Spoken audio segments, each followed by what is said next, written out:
Hey everyone, it's Joe from Gadgetry Tech, and I'm back. That was a long break. So I moved, as I was mentioning, as I was wrapping up a few of my prior reviews. I am now in a totally new studio setup. I have a lot of flexibility with this room, and I'm really excited to start getting into content again. So with that being said, we're going to kick things off with the Edifier Stax Spirit S3 headphones. These are $400 planar magnetic headphones. As always, if by the end of the review you decide you want to purchase these, don't forget to check out the description below. I'll have a link to Amazon that'll help you buy it. It's a generic affiliate link. I get no special kickbacks with Edifier. I typically avoid those as much as I can because I don't want you to think it's going to change the way I do my review. So I have a slightly different format. I'll have some product close-ups when I can. Actually, I have two cameras now. As you can see, I have a top-down view now, which I'm really excited about. It's going to help me doing some product close-ups while I'm talking to you all. And then, of course, I have my traditional front camera here. So I'm really excited to be covering stuff again and really get back into audio. I've been missing talking about audio. So I'm going to do a pseudo unboxing experience. Now, I've used these extensively. In fact, I had a lot of delays with getting the studio set up. We had flooring back order issues. This was a new construction home. We kind of designed the way we wanted the house to be. Things got delayed after they demoed the floor. So I had like concrete floors for almost a month, which sucked. So I ended up, this was like my next slated review before I moved. And that ended up giving me a lot of time to play with these. So I have a pretty intimate experience with these guys. So there's a few things you're noticing, I'm sure, out of the box. One is the case. So what's interesting about this case is the headphones come collapsed. Now I took a little extra packaging out because I was using it and it's just easier to present everything. But they look a lot like their older Edifier headphones. So I'll show you side by side here in a moment. But basically you get the headphones, and I do like this case choice because when you're traveling, I have other headphones I really, really enjoy. However, when I'm traveling, I don't bring those because they're bulky. They're not travel friendly. So I love that they are designed to ship in a collapsed box. And then you get the aux cable, which is not TRRS. It is just a headphone cable, TRS. So you have your audio out only. It does work on gaming though. I did plug this into Xbox and PlayStation controllers. Sound quality's fine there. Just you have chat for mic if that's important. It does come with a 1/4-inch jack. And then the USB-C cable. It's a little short, but honestly, that's not a big deal. Well, I guess I wish it was longer and they could benefit from it. The one thing I'm going to say on the power cable is this does not work while it's plugged in to either the aux if the device is powered off or if the USB is plugged in. So if you need to charge these, let's just get right into it. This battery life is 80 hours, over 80-hour rating. I lose track of the hours at that point. It was so ridiculously long. I didn't expect that because these are planar magnetic headphones. I'll talk about the tech and then we'll talk about sound quality. But typically planar magnetics do not have the best battery life. They have a history of not having the best battery life. So the battery life of these is absolutely phenomenal. So I love the 80+ hours. The charging cable, obviously, if it has that kind of a battery life, charging it and using it at the same time, it may not be a deal breaker for some. It does do rapid charging, and they said like 10 or 15 minutes of charging will get you about 11 hours of use. So if for any reason it is dead, just throw it on a charger for 10-15 minutes, and it's going to juice up really, really quick, and you'll be up and running. So have a decent power adapter, obviously.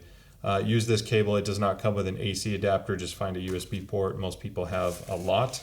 And this has like a nice little velour velvet type feeling to it. So I'm going to put this back. I want to show you something that's interesting.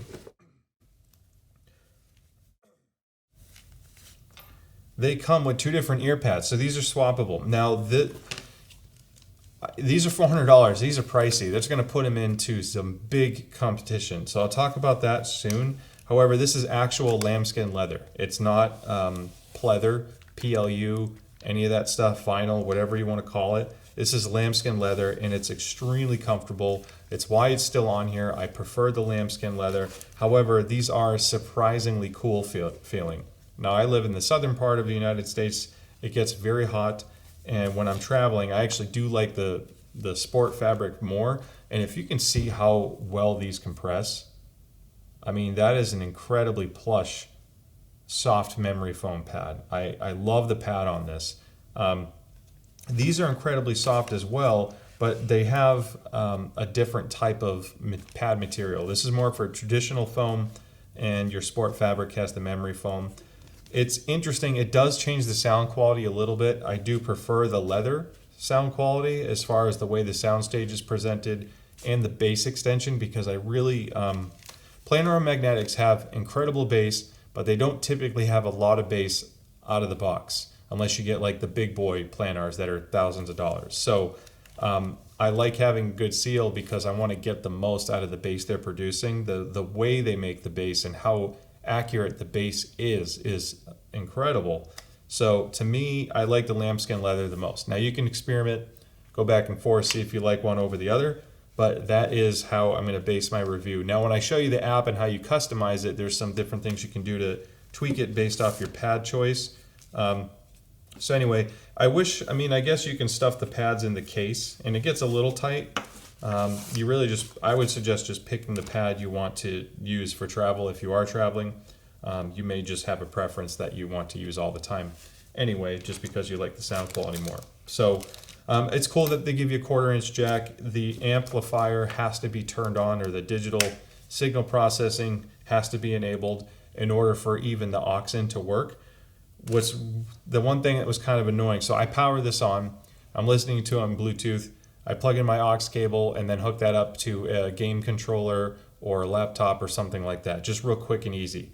As soon as you unplug it, the headset immediately shuts off. Now that might be a good thing to save battery life if you don't think about shutting it off yourself, so I get it. But that was one thing I noticed just from using it. Controls are really straightforward. You have your traditional Edifier rocker. This is the same thing used on the 830 BT, which is an $80 headphone. You have volume up, down. That center button doubles as your power button, and then your double tap. You can actually call up your Google or Apple Assistant, but there's no way to forward or to advance a track or go back a track. You can pause and you can call your assistant or answer a call by tapping. However, that's about it. Now, as far as comfort, build quality, all that good stuff, it feels comfortable. It's actually the lightest planar magnetic wireless headphone I've ever used. They advertise it at just over 300 grams, so it is fairly light for a planar magnetic headphone. Typically, because of the magnet structure, amplifier technology, and the battery that would go with it, it usually adds up the weight. But they used a lot of plastic here to keep the weight down. Now, some people may like or dislike this. This is a $400 headphone that honestly to me doesn't quite look like a $400 headphone. I do love the logo.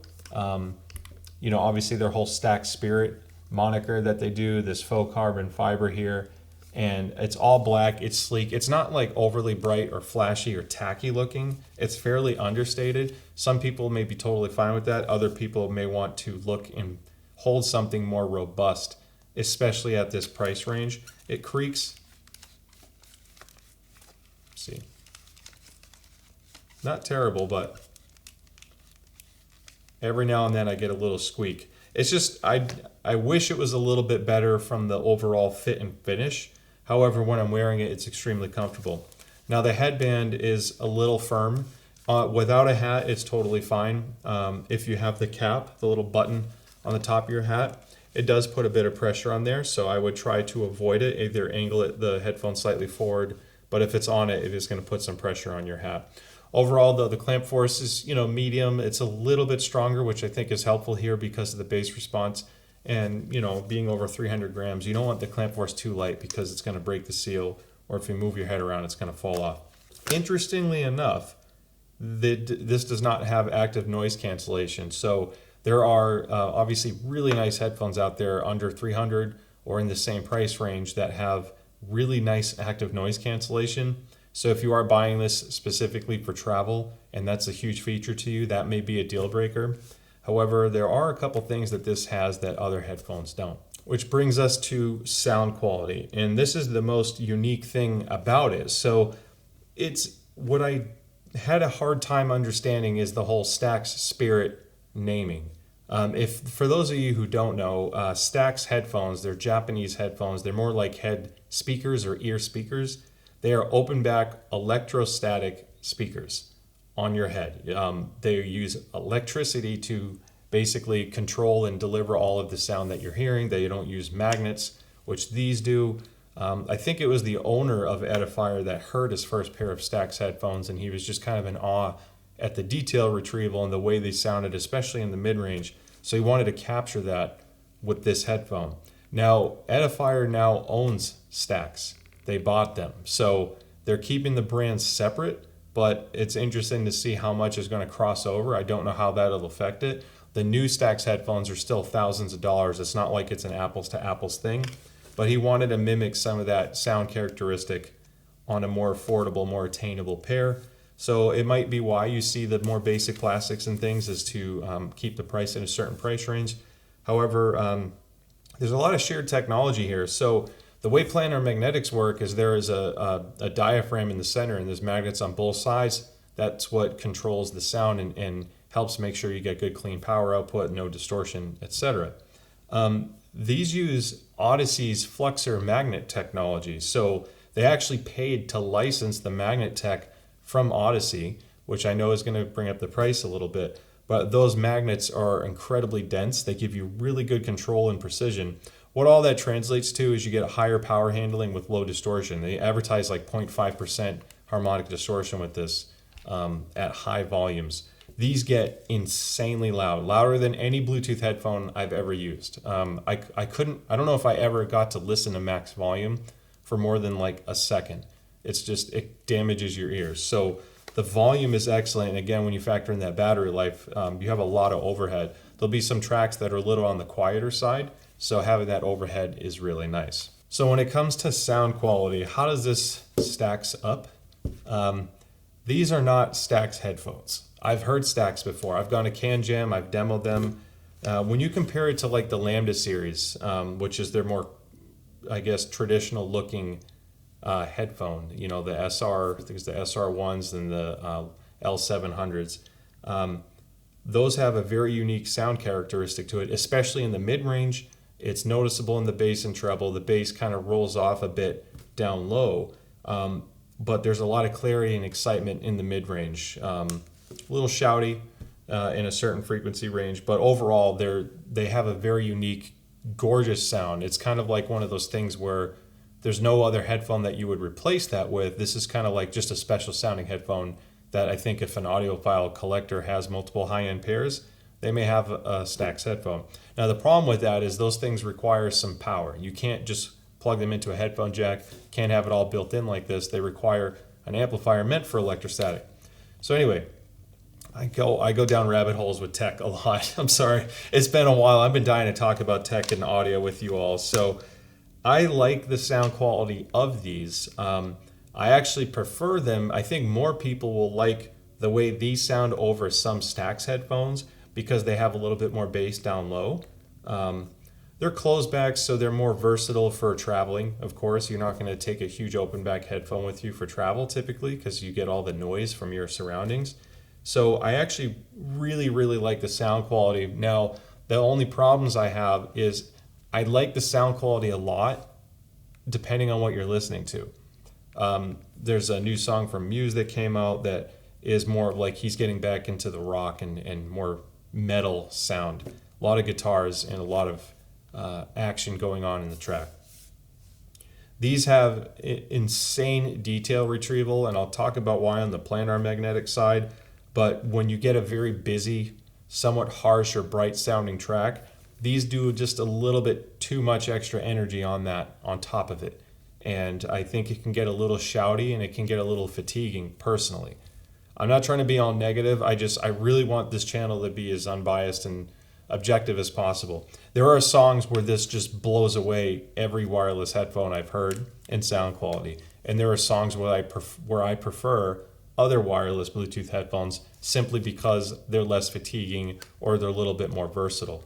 So it's really going to come down to what you prefer and if you like this type of sound. The bass extension is excellent. So planar magnetics, it's really one of those things where the bass you do hear is just so well articulated, so controlled. Because of the way planar magnetics work, they have a little bit more control typically than a dynamic driver, which is your traditional cone type driver. So the bass performance is excellent. It's very, very tight, very, very fast. However, typically out of the box, they're not too aggressive on the bass. Usually dynamics give you a little bit more bass response. So if you want more bass, as in more volume to your bass, more amplitude, the dynamic will likely give you that. You know, a Sony or a Bose closed back will typically have a little bit more bass. The bass you do hear here is phenomenal though. I do really enjoy it. Sometimes I wish it was a little bit more if you're listening to a hip hop track. So typically the solution is to EQ, right? Well, the app, let's connect to it while we're on camera here, and I want to show you what the app looks like. Okay, so I'm going to continue my audio conversation, I promise, but I do want to show this and why, because this does affect the sound quality. So I mentioned the bass can be a little bit lacking, and normally the solution is to dial it up more. And if you could custom EQ this, this would be a much higher recommendation on my list. I think this is good for the right people, but not for everybody. And the lack of true custom EQ, I think, hurts it a little bit. So I actually do like the app. The home screen right here, you get leather earmuffs or ice feeling earmuffs. So if you do the swap, you can swap the pad out to that gel, and this will help adjust the EQ ever so slightly. It's a very minimal difference, but again, to compensate for the ear pad material, because that does impact your sound. Now where it gets interesting is when I go to the EQ screen. So I'm going to slide this over. I like the classic EQ the most. The reason why I'm saying this and showing you this is because you don't need to use the Edifier app if you like what I'm about to describe. The classic mode has the smoothest treble response and the most bass of the three. So if you want a even more neutral sound, or I shouldn't even say neutral, if you want the bass to be recessed or you want a sharper high without boosting your bass, then you look at the other EQ presets. So if I go to hi-fi, it switches, it takes a few seconds. There's a voice prompt that you hear. You can disable the voice prompt, but it ends up just going silent for several seconds because it's basically playing the voice at 0 volume. It doesn't get rid of it entirely. So you can't immediately hear the difference of each HQ profile as you're switching. Hi-Fi basically just boosts your treble and leaves everything else almost the same. It's just a sharper sounding EQ preset. The Stax preset preserves the treble similar to classic. It does that little wake up call in like the 1 to 2000 hertz range. So if you want more of a Stax signature sound, that's basically what it's doing. And it's pulling out some of the lower end bass, because again, Stax aren't known for really deep bass. They're really like a special mid-range headphone. So you can get closer to the Stax sound via this EQ, but when you A/B a Stax headphone to this, they are still going to sound different. So I prefer, because of the technology in here, the fact that they're closed backs, they're using planars, I like the classic preset the most. I felt like it was the most versatile, and in most cases, like 95% of what I listened to me, that was the best one to go with.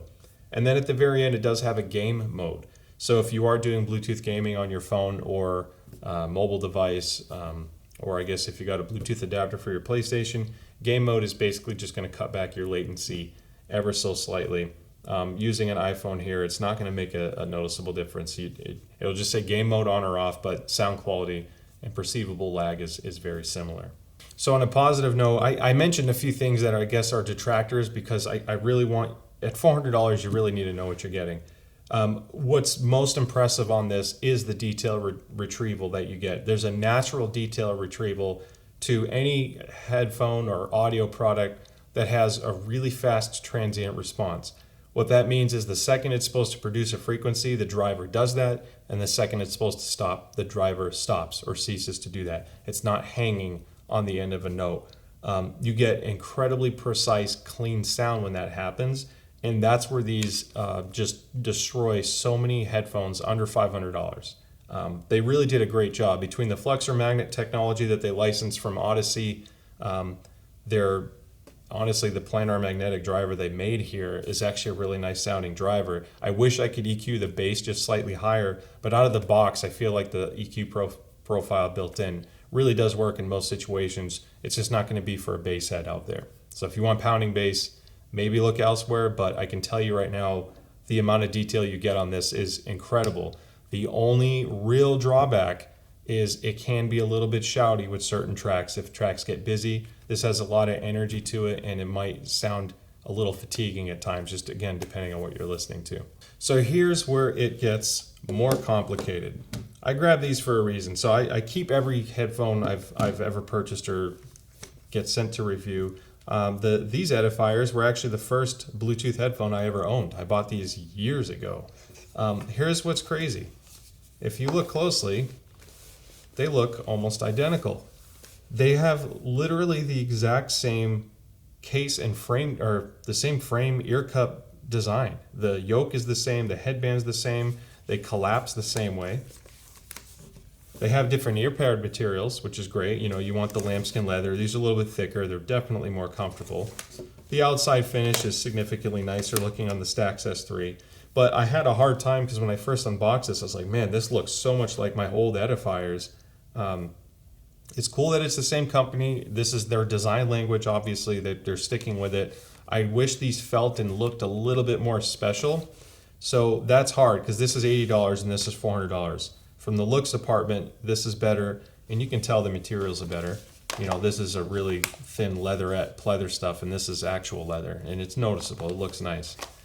Interestingly enough, they actually have the same mount mechanism on the back when you swap these out. So technically, I can put these leather pads on those, and it'll work just fine. And on that note, look how nice, if you can get that, that is the planar magnetic driver. I love planar magnetics. It's no secret. I have several Hi-Fi headphones as well that I absolutely adore. And planars are really hard to beat. This is my favorite wireless planar headphone I've used so far, from the few that I own. The Odyssey Penrose is nice, but there's just too many bugs and issues I've had, and I don't find it that comfortable. This is a very similar sound to an Odyssey Penrose, obviously without the computer app, but to me this is much more comfortable to wear. And you get insanely good battery life compared to it. 80 hours, the Penrose, you're lucky if you get 10, 12. So it's literally 8 times the battery life for $100 more, and it's more comfortable. So as long as you don't need it for gaming, it's an easy recommend to the Edifier over the Penrose, in my opinion. So the other part that gets hard or confusing, if you want a planar magnetic wireless headphone, these couldn't be more different from each other. I mean, look at the difference in size and design. I can't travel with these. I really tried to make it work. The sound quality is just so good. These are the Hi-Fi Devas, and they have a Deva Pro now, which uses stealth magnets, so it's transparent. These actually have, on that note, they have their own driver technology that makes the magnets as transparent as possible to the diaphragm, so you get a really clear sound, and it's noticeable. There's no perceived weird reverbs or issues or refractions with the sound. The Devas are a warmer sounding, a little bit more rich sounding headphone on the bass side. So if you like a little bit of warmth, you like a little bit more of that vintagey sound, it's definitely not muddy in any way. It's still very clear. This does not have the same power handling as the Stax S3s or the Stax Spirit S3. So if you like it, listen to it loud. You want bass at loud volumes. You need to seal off your environment. There's no question the S3 is the better headphone. For lower to medium volumes, and if you're in a very quiet environment, like if you were listening to this in my office, you may like the Devas more because they have a softer, richer sound. They're definitely not as fatiguing. Now the Deva Pro steps up to an R2R DAC inside their little detachable Blue Mini. This is the wireless device, and uses stealth magnets, so I think it sounds different because of the stealth. I actually like some of the older Hi-Fi stuff just to have a different sound profile to it. All right, so that about wraps up the review. Once again, I talked a lot. That's just my format. I tend to not try to script this, but I do have my checklist of items I like to cover, and I hope that you found this review helpful. I have social media profiles as well. I have those in the description below. If you can, some people out there give those a follow. Check those out. I usually do posts, or sometimes I'll do a teaser of some upcoming product, things like that. But either way, the social media boosts do help us with getting more coverage and exposure for you guys, so I can get more cool products like this. I don't want this review to sound negative. I was critical in certain areas because $400 for headphones, you have to start looking for things that you can judge it on more. You get less of a pass at that price range. I do really like these. These are still my number one travel headphone now. I typically didn't care enough for ANC because I have kids, and if they're calling me or something like that, I need to be able to hear them, if we're on a plane. I do like the sound quality a lot. Sometimes, yes, like I said earlier, I wish I had a little bit more bass, but they are comfortable. The battery life is phenomenal, and to me, that's a huge piece of assurance when you're on travel, because life happens. You may forget to charge them one day. So, and then they're incredibly compact, so they're easy to travel with too. Big difference on footprint in your bag. So I do like these. Again, they're not perfect, but if they had ANC and custom EQ, it would be like just totally killer, even at $400. Maybe it'll come down in price one day, or they'll add those features over time. So with that being said, I hope you found the review helpful. Don't forget to stick around. Again, I said like and subscribe. I'm covering some stuff from Burst and Audio, PS Audio, Music Hall, lots of exciting stuff. I really can't wait to keep talking about audio. So anyway, thank you so much for sticking around for the end. And with that being said, I'll see you next time.